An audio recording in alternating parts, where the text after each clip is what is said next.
So this also, by the way, I fractured my triclifrium or whatever you call it in your wrist blocking a shot. I fell like 3 feet to the ground blocking a shot. But either way, just letting you guys know if you were wondering what happened to my wrist.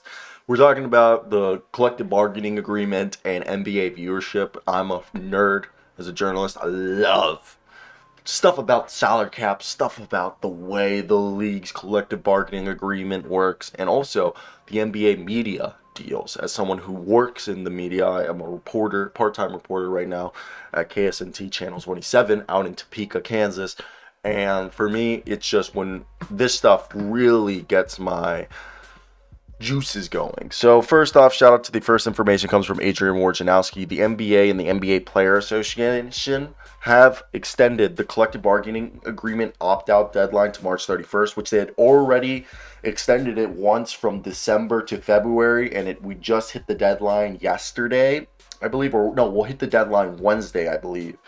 So the NBA and the NBPA have agreed to extend the early opt-out deadline on the current collective bargaining agreement to March 31st as talks continue without a new deal.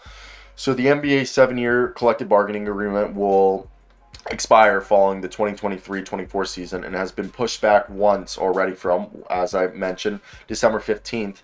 And there has been some hopes that a deal will be placed by the trade deadline in order to inform future payroll planning based on potential rule changes.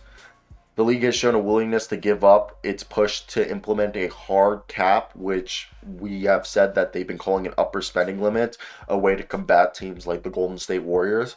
However, the top priority remains in the CBA talks to include finding mechanism to incentivize top players to participate in more regular season games, a smoothing plan for the next cap spike so we don't have another version of 2016 where so much money is jumped in to end the one and done rule is the big things that they're trying to get right here, which is good. Those are things that we want, okay? And if you are a fan. But next thing was that we're talking about that I found rather interesting, and this was, first off, we talked about the collective bargaining agreement, but the whole thing is we're talking about the fact that this is a team that the NBA's national games on ABC, ESPN, TNT are averaging 1.6 million viewers, and that's 1% increase since last season per Nielsen data. And those games also average 0.9 household Nielsen ratings, which is flat to 21, 22. And the national games, additionally, on those three networks are averaging a 3.0 share, which is 11% up from last season. And sources familiar with the NBA's relationship with Diamond Sports said what's going on behind closed doors with the regional sport network parent attempting to a multi-pronged attempt to reorganize. One step is splitting from Sinclair to make Diamond a standalone company that would allow $8 billion plus debt to be converted into equity in the regional sports network business for major creditors. Whether Diamond can get any team media rights payment relief would be something that the league may not be very interested in doing, since the money helps finance team payrolls and operations. Diamond's obligated to pay about $2 billion in team right fees this year, according to Bloomberg. And I think it's definitely interesting because you look at this.